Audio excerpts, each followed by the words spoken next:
হবে।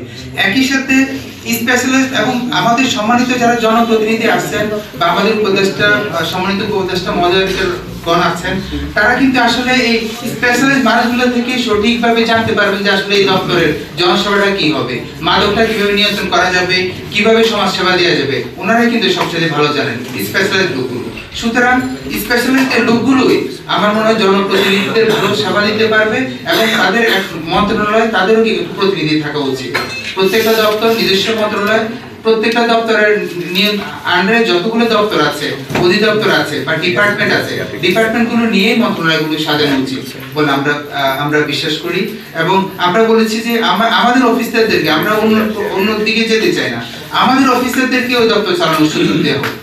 আমাদের অফিসারদেরই তো এই দপ্তরটা তো আমাদের, আমি যে দপ্তরে আছি প্রথম শ্রেণীর কর্মকর্তা হিসেবে যোগদান করছি, এটা আমাদের দপ্তর। তাহলে আমাদের দপ্তর আমি যদি পরিচালনা না করি তাহলে প্রতিষ্ঠান সেবা দিবে কিভাবে, সুশাসন আসবে কিভাবে? আমরা যে জনসেবা দিতে চাই, জনগণের দূরগ্রামের সেবা দিতে চাই, তাহলে কে সেবা দিবে? আমরাই তো দিতে পারবো। তা আমরাই জানি যে ভালো কিভাবে করা উচিত এবং আমাদের সম্মানিত জনপ্রতিনিধি এবং অন্যান্য যারা আছেন, আমরা আশা করি এই বিষয়টা তারা চিন্তা করবেন এবং যারা ওনারা আছেন, আমরা কারোর প্রতি ক্ষোভ নয়, আমাদের দপ্তর আমরা পরিচালনা করতে চাই, আমাদের মন্ত্রণালয় আমরা পরিচালনা করতে চাই, এটা আমাদের চাওয়া। ধন্যবাদ সকলকে।